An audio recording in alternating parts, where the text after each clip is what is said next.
KPM. Hai, Assalamualaikum dan salam sejahtera. Anda sedang menyaksikan Mahir Didik TV KPM bersama dengan saya Azhar Hilmi. Dan untuk hari ini kita nak belajar sama-sama subjek kita sains tambahan. Tapi sebelum tu, suka saya nak ingatkan diri saya dan anda semua yang mana kita nak kena sentiasa membudayakan norma baharu. Kita belum lagi menang, kes masih lagi tinggi. So, jaga penjarakan fizikal sekurang-kurangnya 1 meter. Memakai pelitup muka, kerap sanitasi tangan dengan gel pembasmi kuman. Kalau tidak ada keperluan, jangan keluar rumah. Terus stay at home. Baik, siapa guru yang akan bersama dengan kita pada hari ini? Kita saksikan dulu profil guru ini.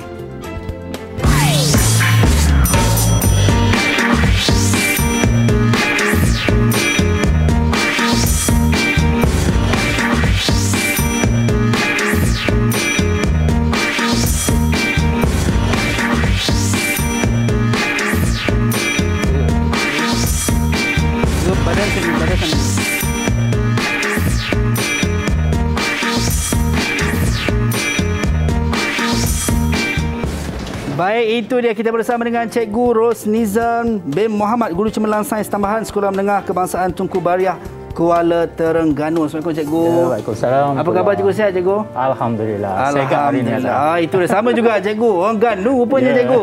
Bak apa nak cover? Jadi tak, Cikgu? Kita cover. Next time kita cover. Baik, Cikgu. Okay. Yang mana hari ini kita nak belajar subjek kita sains tambahan, Cikgu. Tapi sebelum kita mulakan kelas kita, yang mana kita nak kena sentiasa ingatkan untuk terus membudayakan norma baharu. Macam saya dengan Cikgu, kami menjaga penjarakan fizikal sekurang-kurangnya 1 meter. Pakai pelitup muka dan juga kita ada gel pembasmi kuman, Cikgu, untuk kita sama-sama nak sanitasi tangan kita. Ini sama-sama kita nak menjaga kebersihan dan memutuskan penularan wabak COVID-19. So kalau anda kat rumah tidak ada gel pembasmi kuman, boleh juga gunakan air dan juga sabun untuk memastikan kebersihan kita terjaga. Baik, Cikgu. Untuk subjek sains tambahan dan juga topik kita kegunaan tidak balas redox dalam kehidupan ni, Cikgu. Sebenarnya apa yang kita nak belajar dalam topik kita pada hari ini, Cikgu? Okey, untuk tindak balas redox, sebelum kita pergi kepada detail kepada tindak balas redox berkenaan, yang sebenarnya yang ini adalah subtopik bagi tindak balas kimia sebenarnya. Jadi saya ambil part yang lebih dekat dengan student lah, dengan kehidupan seharian dia. Okey, seperti mana mungkin Azhar dah tahu, apa tindak balas redox, mungkinlah dulu-dulu zaman dulu dah belajar. Kalau masih ingat lah. Itulah, Cikgu, nak kena refresh balik ni, Cikgu. Setiap hari tu kita dah alwi. Kalau saya pun dah lama kan, SPM tahun 1995. So dah agak orang panggil berusia lah. Betul, Cikgu. Okey, tentang tindak balas redox ni, contohnya di sekeliling pelajar tu, contoh dia tengok dalam satu keadaan, biasanya kalau kita bagi dia punya tas kepada pelajar, contoh dia tengok sudu besi di rumah dia berkarat. Okey, bagaimana dia nak hilangkan karat ataupun nak mengelakkan pengaratan bagi sudu-sudu besi yang lain. Oh, ada cara juga, Cikgu. Yang tu kalau di dapur lah. Kalau yang lebih besar adalah pagar di rumah kita. Okey. Ini kalau ibu-ibu yang sedang menonton ataupun akak-akak kita sedang menonton dia lah, tengah belajar sama dengan anak-anak, mungkin dia seronok ni kan. Macam mana nak hilangkan karat dekat sudu dan juga garpu tu, Cikgu. Tapi yang tu secara general dia nampak lah. Tapi secara detailnya bila masuk dalam makmal, nanti dia akan tengok dari segi kita belajar dari segi penambahan elektron, kehilangan elektron dan sebagainya lah yang berkait dengan tindak balas redox. Contoh macam raya baru ni, ramai yang cat rumah walaupun tak dapat raya ke mana, raya di rumah saja. Kenapa? Kita cat rumah, kita cat pagar. Yang tu sebenarnya selain sedikit sebanyak sebenarnya mengubat rasa kerinduan kita balik kampung, Cikgu. Suasana tu penting. So kita ubah suasana tu bagi rasa mood raya tu, Cikgu. Mood raya, selain daripada kita nak bagi cantikkan lagi keadaan pagar dan sebagainya, itu adalah salah satu daripada tindak balas redox. Dia punya tu, dia tukarkan dia punya apa yang belajar di sekolah dan dia applykan. Dulu kita panggil aplikasi. Kegunaan dia sama je, aplikasi, kegunaan. Dia punya tajuk ni dia tu. Okey, baik. So saya tak sabar sebenarnya nak belajar dengan cikgu kita, dan yang pastinya, Cikgu, tadi Cikgu sebut berkenaan dengan kita kata tindak balas redox ni, Cikgu, kan. Yang mana kita boleh ubah satu benda, mungkin kalau kita ambil contoh mudah tadi secara umumnya, yang mana benda-benda berkarat, kita boleh hilangkan karatnya ataupun ubahkan menjadi satu benda yang daripada lebih berkarat, nanti dia akan jadi rapuh. Dia akan jadi rosak. Baik, itu dia. So kita boleh mulakan kelas kita, Cikgu. InsyaAllah. Baik, kita terus mulakan kelas kita, cikgu. Untuk topik kita kegunaan tindak balas redox dalam kehidupan ni, cikgu.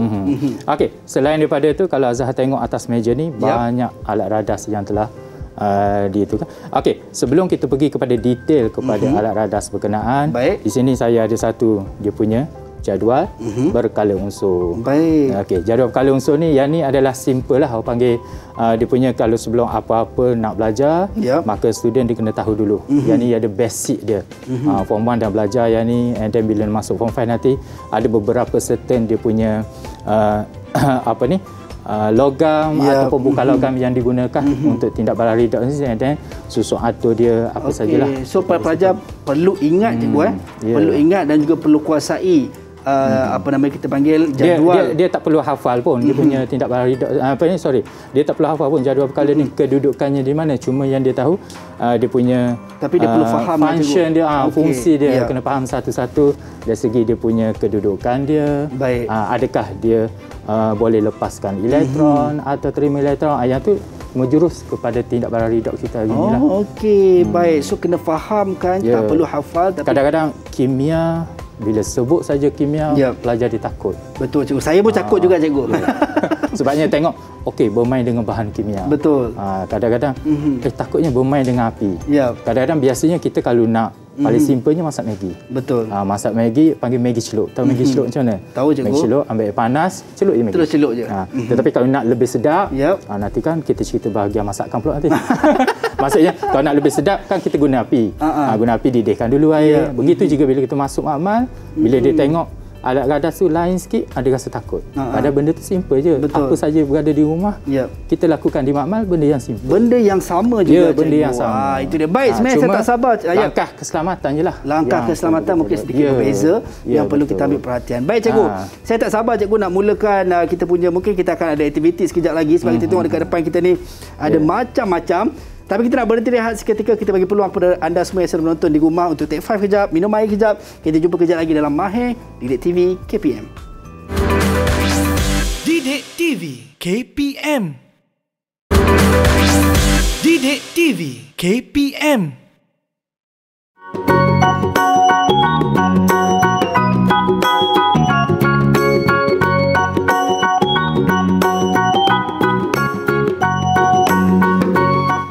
Baik, kembali dalam Mahir Didik TV KPM bersama dengan saya Azhar Helmi Zaz. Kami dah bertukar wajah. Yang mana kita pakai baju uniform ni, cikgu, sebab kita akan buat aktiviti untuk pada hari inilah. Dan cikgu, apakah yang kita nak lakukan untuk hari ini, cikgu, untuk subjek kita tindak balas redox ni, cikgu? Okey, Azhar. Sebelum kita bermain dengan alat radas, saya nak bagi penerangan sikit saja. Boleh, cikgu, silakan. Pengenalan yang berkaitan dengan tindak balas redox sebenarnya lah. Okey, kita tengok pada di sinilah. Okey, di sini kalau Azhar boleh nampak lah, dan student-student di rumah juga. Okey, untuk tindak balas redox, okey, kalau kita tengok dia punya perkataan dia sendiri tu, redox, okey, di mana tindak balas ni yang melibatkan pengoksidaan dan juga penurunan dia berlaku secara serentak, iaitu pada masa yang sama. Dia tak boleh. So, dua kata kunci, cikgu, pengoksidaan dan juga penurunan. Di mana datang daripada perkataan RED ni, iaitu bahasa Inggeris dia reduction, penurunan, dan juga daripada OKS ni oxidation, pengoksidaan. And then dia gabungkan dua tu jadi dua perkataan ni lah. Okey, di mana dia ada fungsi satu-satu ni. Maksudnya, katakan hanya berlaku penurunan, maka kita tak boleh katakan dia adalah tindak balas redox. Dan kena ada dua-dua. Maksudnya, satu berlaku pengoksidaan, and then dia punya satu lagi berlaku penurunan. Okey, dia punya key dianya adalah ada 4 di sini. Okey, kalau Azhar boleh nampak lah. Okey, di mana proses pengoksidaan dia melibatkan oksigen. Okey, yang kedua melibatkan hidrogen, melibatkan elektron dan juga melibatkan nombor pengoksidaan. Tapi fokus kita hari ini hanya 2 saja. Iaitu melibatkan elektron. Elektron ni kita tak nampak. Sebab tu saya kata pelajar dia punya basicnya datang daripada jadual berkala unsur. Kalau kita nampak dia punya tu, maka lagi seronok lah. Tapi kita tak nampak, tapi hasilnya kita nampak. Okey, yang kedua adalah nombor pengoksidaan. Yang ni juga kita tak nampak juga. Sebabnya biasa kimia ni dia main benda yang boleh dikatakan di belakang tabir lah. Ya. Okey. So kedua-dua berkenaan. Okey, di mana kalau kita tengok elektron ni, di mana kalau proses pengoksidaan dia akan kehilangan elektron. Maka satu hilang, automatiklah satu lagi akan terima. Maka terima tu adalah proses penurunan penerimaan elektron. Manakala nombor persediaan satu dia bertambah dan satu lagi berkurang. Dia mesti ada satu dan juga dua. Okey, boleh Azhar? Boleh. Jadi penerangan ringkas yang ni je. So pelajar dia hanya tahu yang ni je lah. So ini tapi adalah lebih mendalamnya adalah kita tengoklah banyak benda. Baik, so ini adalah tindak balas redox lah, yang mana mesti ada kedua-duanya, pengoksidaan dan juga penurunan. Baik cikgu, seterusnya cikgu, adakah kita nak yang kedua, belum masuk lagi tu. Belum lagi? Saya dah pakai juga rasa macam tak sabar cikgu. Tak sabar. Okey, sebelum kita pergi pada eksperimen ringkas kita. Okey, yang keduanya kalau Azhar boleh nampak sini, apa ni? KNACAMG dan semua. Apa nama yang ada dalam ni cikgu lah. Ya betul. Kan kategori-kategori kita nak tengok logam ke bukan logam ke. Yang ni kita namakan dia siri elektrokimia. Kedudukan dia. Tapi student dia ada cara nak hafal dia. Oh, ya ke cikgu? Kalau kita tengok dalam buku banyaklah cara. Kat internet kalau kita Google pun banyak cara. Yang biasa student yang beritahu saya dia kata apa? K ni kalau. Okey. NA ni nak. CA ni dia kalsium, dia ambil kahwin. Okey. Sampai situ je. Ada lagi yang lain yang saya nak tambah. Okey. Kalau nak kahwin, mesti ada zakat fitrah. Pandai Azhar. Mesti ada zakat fitrah supaya perkahwinan kekal abadi. Itu dia. Itu dia punya pemahaman dia lah. Okey. Dan kalau kita tengok anak panah ni dia ke atas. Dia ke atas dia punya lebih mudah. Lebih mudah untuk menerima elektron. Okey, so ini lebih mudah untuk menerima elektron. Baik, so ini kita kata akronim yang pelajar-pelajar buat tadi, walaupun kita kata nampak macam lawak cikgu, tapi yang penting mudah untuk kita ingat dan hafal. Itu yang paling penting. Baik cikgu. Okey, barulah kita masuk kepada eksperimen ringkas. Okey, ini yang dinanti-nanti kan cikgu. Okey, dekat meja Azhar tu, depan meja Azhar tu ada dia punya larutan biru. Nampak larutan biru? Nampak ni cikgu. Ini dia cikgu adalah larutan kupron 2 sulfat. Okey, ini larutan kupron 2 sulfat. Dia ada dua dia tu. Kenapa ada dua? Sebab dia melibatkan dia punya nombor pengoksidaan dia 2. Okey, dua positif lah. Dan bila dia gabung dia ada 2. Kadang-kadang setengah larutan tu dia guna nombor 3. 3 Roman lah. Okey. So yang tu adalah kupron 2 sulfat. So apa yang kita nak buat cikgu? Azhar tukar uniform tu sebab kita takut terpecik pada baju nanti kan. Susah nak basuh. Okey, baik. Okey, apa yang Azhar perlu buat? Azhar boleh tuangkan ke dalam bikap. Okey, sebelum tu langkah keselamatannya. Baik. Azhar nampak sarung tangan biru. Nampak cikgu. Okey, boleh pakai lah. So kena pakai. Kita takut terkena pada mungkin ada alergi ke apa, nanti susah. Ini yang kita kata membezakan kalau kita buat di rumah dan juga bila kita buat di apa ke panggil makmal lah cikgu, kan. Betul. Baik. So kita dah pakai. Bila kita pakai ni, saya nampak spek ni kena pakai juga ke cikgu? Ya, boleh pakai. Bila nak tuang tu nanti takut terpecik pada mata nanti. Sebab saya rasa macam nak bagi nampak handsome sikit cikgu. Boleh je. So kita pakai spek ni. Tu dah handsome dah tu. Baik. So apa yang perlu kita buat tadi? Ambil kupron 2 sulfat tadi cikgu. Kemudian kita buka. Tuangkan lebih kurang 50 cm padu. Baik. Ke dalam bikap. 50 cm padu cikgu Ya. Okey, so kalau kita tengok di sini, saya tunjuk ke anda. Okey, kita nak tengok 50 cm padu. Jeng. Okey, baik cikgu. Ini 50 cm padu saya dah tuang cikgu. So apa yang perlu kita buat seterusnya cikgu? Okey, seterusnya tutup dululah dia punya larutan tu. Ini langkah keselamatan juga cikgu. Ya, betul. Okey, kita dah masukkan. Baik, apa lagi yang di atas meja juga ada 3 jenis logam. Baik. Okey, satunya ada magnesium. Agak-agak Azhar yang mana magnesium? Baik, magnesium cikgu, yang ni cikgu. Agak-agak je, tak apa, salah pun tak apa. Okey, yang ni cikgu. Azhar boleh angkat. Okey, betul, itu betul magnesium. Cikgu? Okey. Yap. Yang kedua tu adalah kupron. Okey, so yang ni adalah kupron. Yang tu adalah kupron dan satu lagi tu tak payah cakap lah, Mr. Azhar tahu kan. Okey, so ini paku cikgu. Ya, paku. Walaupun paku kita ambil istilahnya adalah besi. Paku besi. Kita ambil besi lah punya logam dia. So ini adalah tiga benda yang kita gunakan hari ini untuk eksperimen kita, cikgu. Tapi kita guna satu je. Satu je, cikgu. Di mana Azhar ambil magnesium, letak saja dalam larutan. Baik. So kita akan ambilkan ini, cikgu, tadi. Yang cikgu apa tadi cikgu sebut tadi? Magnesium. Magnesium. Yang mana magnesium ni kita akan terus masukkan saja dalam larutan kuprum 2 sulfat ni. Masukkan je, cikgu. Ya, betul. Okey, tak perlu buat apa-apa dah. Ya, agak-agak apa yang Azhar nampak. Okey, kalau kita tengok saya pusing belakang, kalau kita tengok dia ada macam gas, cikgu. Bubble gas kan? Dia macam maksudnya dia telah bertindak balas. Baik, tindak balas antara kuprum 2 sulfat tadi dengan magnesium yang kita masukkan. Kenapa dia boleh bertindak balas? Itu persoalan. Kenapa, cikgu? Tahu Azhar nak tanya saya, lepas tu saya tanya Azhar dulu. Betul, cikgu. Tak, saya macam tengah tiba-tiba nampak ni Azhar nak tanya dululah. Tiba-tiba macam tengah impress, cikgu. Kelu lidah tak kata apa-apa, cikgu. Kenapa? Baik. Mungkin cikgu boleh rungkaikan, cikgu. Okey, rungkaikan ada di sini. Ya. Okey. Dia tadilah kedudukan dia tadi. Okey, sebab kalau Azhar tengok pada sini, magnesium dia berada di atas kuprum. Okey. Magnesium ni dia ada di atas kuprum, maka magnesium ni lebih mudah reaktif. Elektron. Lebih reaktif daripada kuprum. Yap. Okey. So bila dia bertindak balas, sebab tu kita tak guna logam lain. Kalau kita guna contoh, kita guna kuprum ni, cikgu. Kita guna kuprum. Guna kuprum, larutan berkenaan pun kuprum. Dia sama, dia tak ada apa-apa. Tidak ada reaction lah. Tak ada reaction apa-apa. Kalau kita guna paku besi, baik. Boleh, tapi reaction dia amatlah perlahan. Yang tu kita nak tengok dia punya tindak balas dia. Berbanding dengan magnesium tadi, dia terus masuk terus ada reaction, cikgu. Betul. Baik.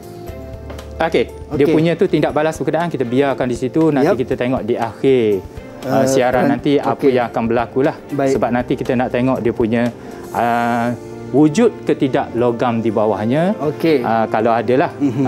Dan apa yang berlaku kepada sekarang ni kita dah nampak sedikit berkait dengan dia punya warna. Warnanya bertukar. Baik, cikgu. Azhar boleh bandingkan dua warna tu. Baik, nampak, sementara kita nak tunggu kita punya eksperimen kita ni dapat kita rungkaikan apa yang berlaku sekejap saja lagi. So kita nak berhenti rehat seketika, kembali selepas ini dalam Mahir Didik TV KPM. Didik TV KPM.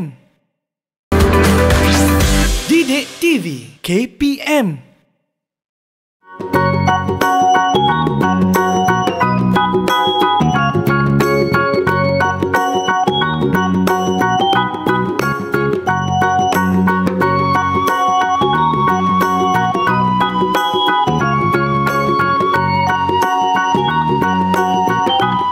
Baik, kembali dalam Mahir Didik TV KPM bersama dengan saya Azhar Hilmi. Tadi kita dah buat eksperimen untuk kita tengok magnesium kita masukkan dalam larutan kuprum 2 sulfat, cikgu.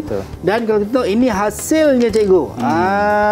Mungkin kita boleh tengok kita tengok hasil ada tak larutan di bawah dia? Ya, ada, cikgu. Kalau kita tengok mungkin dalam ni dia ada putih-putih, cikgu. Putih tak? Warna ada sikit warna coklat kan? Dia macam karat-karat, cikgu. Karat. Dia putih-putih karat-karat. Itu dipanggil kuprum. Kuprum di mana magnesium tu telah memecahkan kuprum 2 sulfat, kuprum turun, dia ambil sulfat tu dan dia jadi larutan. So kalau Azhar bandingkan warna larutan yang sekarang ni dengan warna asal, ini dia akan jadi warna sedikit pudar kan? Perbezaannya kalau kita tengok yang awal pudar, maksudnya kepekatan dia semakin berkurang sebabnya magnesium sulfat dah jadi larutan lah. Dah jadi larutan slow dia akan jadi, and then kuprum itu dia akan mendap slow di bawah. Baik. So tindak balas kita berjaya lah. Hasil kajian yang kita dapat untuk kuprum, larutan kuprum 2 sulfat dimasukkan magnesium, cikgu. Baik, cikgu, kita nak teruskan kelas kita. Boleh, Azhar. Kita teruskan kepada kegunaan tindak balas redox nanti. Dia ada 3 kegunaannya. Satunya adalah dalam pengekstrakan biji timah. Yang ni kita panggil ni adalah relau bagas. Relau bagas. Dia punya tu. Yang keduanya adalah dalam proses fotosintesis. Fotosintesis ni adalah membuat makanan sendirilah, tumbuhan membuat makanan sendiri. Tapi apa yang kita nak buat eksperimen hari ni adalah fotosintesis ni kita tak pernah nampak lah. Kecuali kita letak pokok, Dan kita biarkan dia tumbuh semua sehingga mendatangkan menghasilkan buah. Itu baru kita boleh nampak secara. Yang tu kita kata mungkin makan bulan dan makan tahun. Ya, betul lah. Anak-anak kalau nak tengok yang pokok durian tu bertahun-tahun baru dapat. Okey. Tapi yang kita nak tengok lebih mudah adalah kita namakan proses penyaduran. Okey. Baik cikgu. Okey, di sini saya terangkan secara detail sikitlah apa dia proses penyaduran di sini. Okey, dan juga eksperimen yang kita akan lakukan nanti. Baik. Okey, so di sini contoh yang saya bagi sini adalah sudu besi yang kita cerita tadilah. Okey, sudu besi. Lepas tu apa bahan yang digunakan? Larutan samalah kuprum 2 sulfat. Okey. Yang kedua ada kepingan kuprum. Kepingan kuprum ni adalah logam yang akan menyadur. Inilah cikgu. Sudu besi. Ya, betul Azhar. Kepingan kuprum. Baik. Okey. Lepas tu kita guna sel kering. Kat meja Azhar tu pun ada sel kering. Okey. Lepas tu yang ni dinamakan, kalau tengok yang ni yang dipanggil Swiss. Azhar kenal lagi ke Swiss? Ni cikgu. Swiss yang depan. Yang depan ni cikgu. Sana tu. Mana? Yang ni. Okey, boleh angkat. Dia ada. Kalau yang ni kita panggil dia terbuka. Baik. Okey, so ni kalau Swiss. kita angkat tu dia terbuka. Okey, jadi perlu ada kesemua ni cikgu untuk eksperimen kita ni. Eksperimen yang betul lah. Tapi kita nak buat eksperimen kita ni simple, jadi kita tak gunalah yang ni. Kita buat direct terus. Supaya kita nak nampak lebih cepat hasilnya. Baik. So kita ada dan satu lagi dia gunakan arus ammeter ni untuk menyukat arus, dan juga adalah depan tu, dan juga satu lagi dinamakan rheostat. So kalau arus meter yang ni lah. Dia betul, ammeter kan? Dia. Inilah menyukat arus. Okey. Yang tu satu lagi tu adalah rheostat. Okey, depan tu rheostat lah. Rheostat dia punya fungsi dia kita nak kawal arus berkenaan. Baik. So ini adalah rheostat cikgu. So Azhar boleh tolak atas tu. Boleh tolak, boleh pergi yang atas. Okey. So ini kita kawal arus ni cikgu. Mengkawal arus. Maksudnya kalau kita bagi lebih sangat arus, mungkin dia punya penyaduran berlaku tu tidak cantik. Kalau dia slow, maka kita akan nampak penyaduran tu smooth. Itu dia punya fungsi dia lah. Baik. So Azhar, kita boleh lakukan eksperimen. Baik, jom cikgu. Yang simple. Boleh. Okey. Yang pertamanya, apa yang perlu kita lakukan? Tangan saya dah pakai. Okey, nak pakai cermin mata jugalah. Okey, sebagai langkah keselamatan cikgu. Betul. Sekejap je. Okey, yang pertamanya macam biasalah kita tuangkan larutan. Okey, so berapa cikgu ukuran dia? Sama je, 50 pun boleh. 50 pun dapat. Okey, baik. So kita masukkan 50 Okey, baik. Itu dia. Bila dah masukkan sampai 50, kita tutup cikgu. Okey. Kita elakkan daripada tumpah dan sebagainya. Baik, apa yang kita nak lakukan seterusnya cikgu? Yang kedua, dia punya sel kering ni. Bolehlah susun sel kering. Baik. So kita masukkan dalam ni cikgu seperti yang anda tengok ni lah. Okey, so kita masukkan dalam bateri.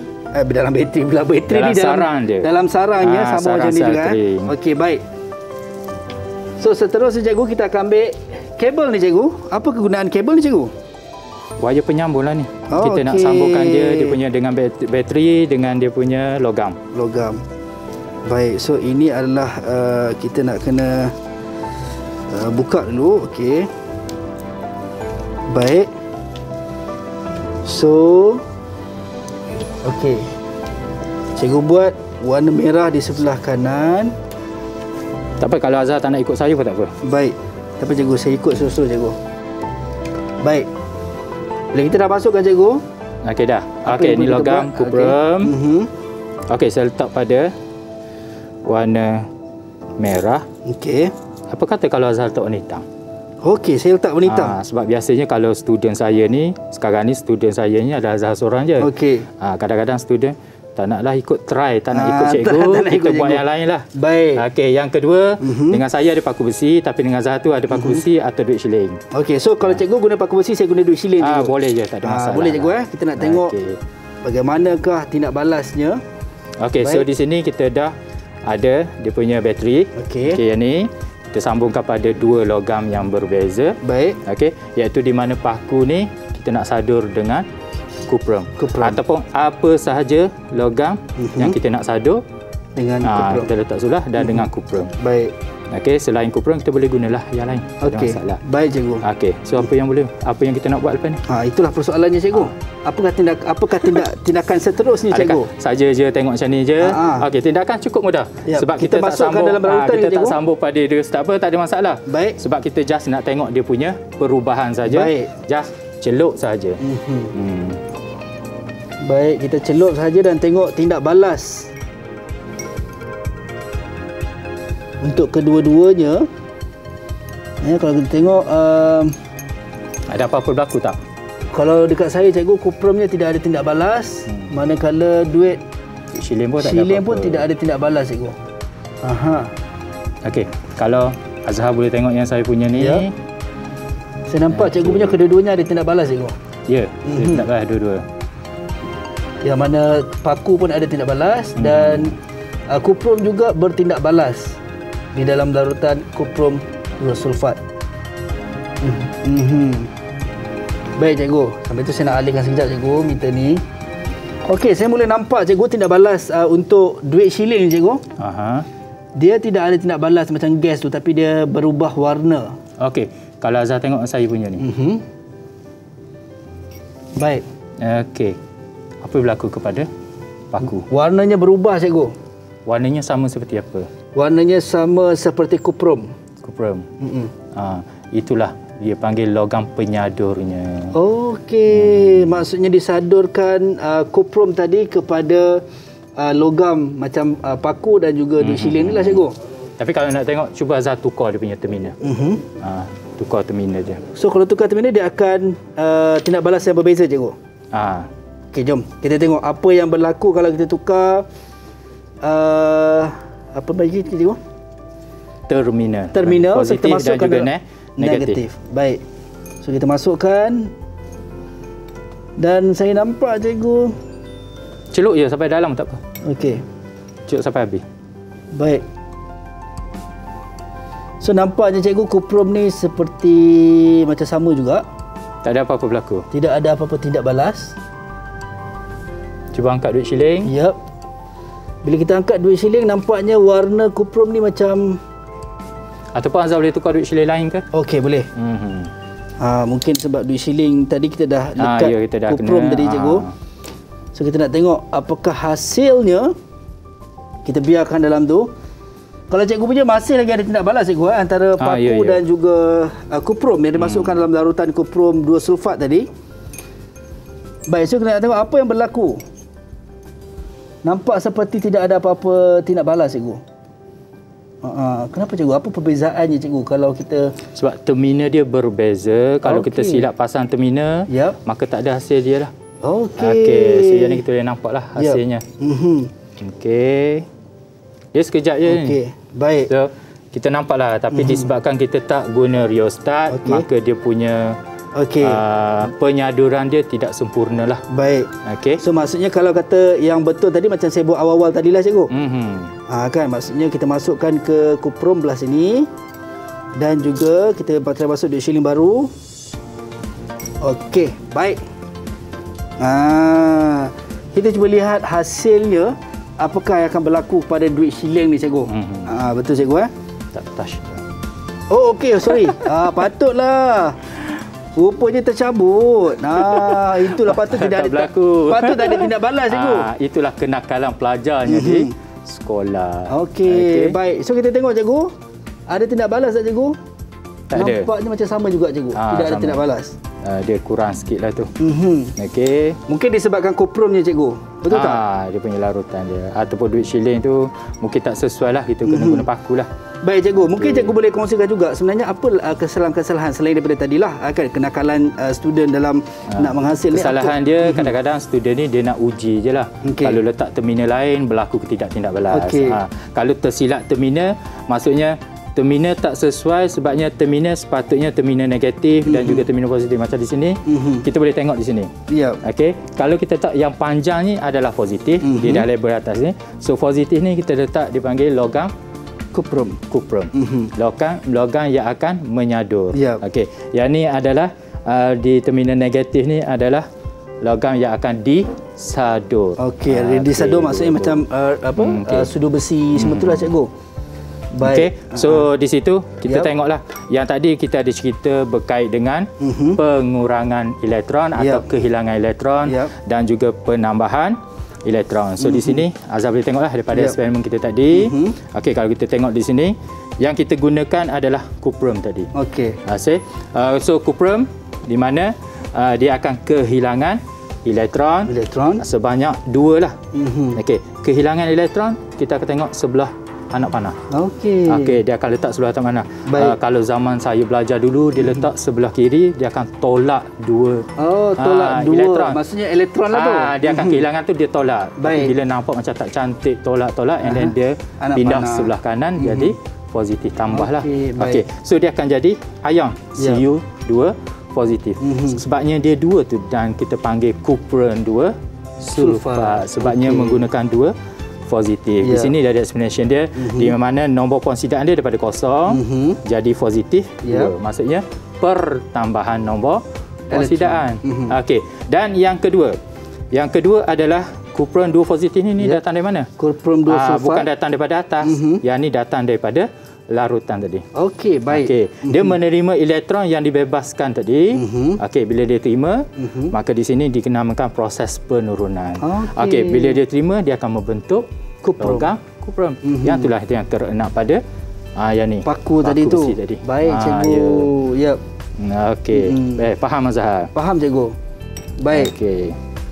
Ada apa-apa Azhar nak tanya? So far cikgu, kita dah mula faham berkenaan saya especially dari rakan di rumah yang mana kita dapat tengok eksperimen berkenaan dengan penyaduran dan saya yakin dan percaya cikgu sementara kita nak tengok dan kalau kita tengok saya punya eksperimen ni juga dah mula menunjukkan hasil cikgu. So ada perubahan. Ada sikit bawah tu.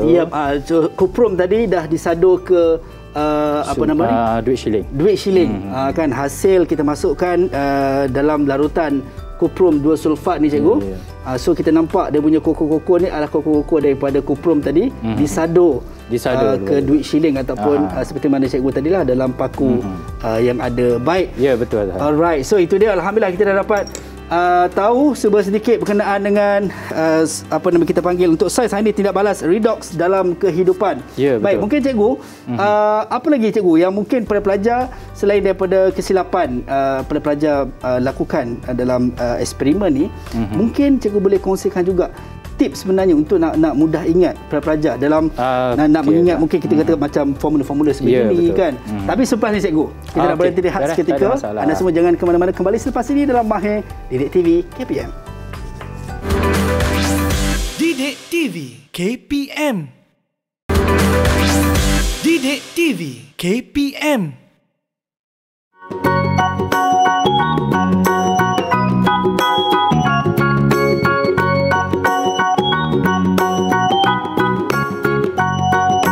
Baik, kembali dalam Mahir Didik TV KPM bersama dengan saya Azhar Hilmi dan juga Cikgu Rosnizan bin Muhammad. Tadi kita dah selesai buat kita punya eksperimen untuk proses penyaduran. Cikgu, tapi saya nak tanya cikgu, kan kalau kita pernah dengar emas sado kan. So adakah prosesnya sama macam ni juga? Proses dia sama, tapi kalau emas yang dijual tu adalah emas yang pure. Kadang-kadang kalau kita tengok 916 tu, yang tu dia guna proses pengalloyan. Dia campurkan dengan sedikit logam lain untuk jadikan dia lebih kuat lah. Kalau dia guna yang betul-betul pure, kadang-kadang bila kita terhentak mana ke dia akan jadi kemek sikit. Tetapi ada setengahnya disebabkan dia harga terlalu tinggi, ikut pasaran sekarang ni, kadang-kadang ada setengahnya nak menunjukkan dia pakai barang kemas, mungkinlah dia guna logam lain dan sadur sedikit emas ataupun perak. Yang tu pun so boleh. Prosesnya sama juga. Ya, proses dia sama seperti ni. Dia penyaduran dia berlaku, tapi dia kena sadur dengan emas. Dia guna juga emas, tapi lapisan di luar sajalah. Nampak emas. Lama kelamaan dia akan terkakis, dia hilang. Baik cikgu. Kalau kita tengok kita buat 2 eksperimen tadi menggunakan larutan kuprum 2 sulfat. Adakah mesti guna kuprum larutan kuprum 2 sulfat ni ataupun boleh kita guna larutan-larutan yang lain? Okey, cantik soalan tu Azhar. Okey, sebab kita guna kuprum, maka larutan dia mesti larutan yang ada kuprum. Kalau tidak, nanti tindak balas tidak akan berlaku. Okey, saya bagi satu soalan. Kalau Azhar boleh jawab, insya-Allah ada hadiah kot hari ni. Yes. Okey, contoh, katakan saya tukar larutan ni, tapi saya tak bawa lah hari ni, kepada larutan argentum nitrat. Okey, argentum nitrat, dia punya formula dia. Okey, Ag NO3. Okey, tapi bila nampak je yang ni, okey, cikgu, macam mana nak tahu dia punya charge dia? Okey, saya bagi siap-siap lah kepada Azhar. Charge dia adalah Ag positif, dan juga NO3 negatif. Sebab dia satu positif, satu negatif, maka dia akan jadi neutral lah. Neutral. Apa tadi tu sebutannya? Ag tu adalah argentum. Argentum. Argentum. Baik. Dia punya yang ni.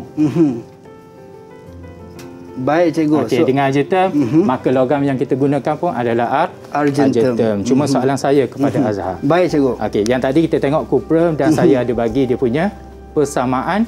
Kita panggil persamaan dekat tindak balas pengoksidaan dan juga persamaan tindak balas penurunan.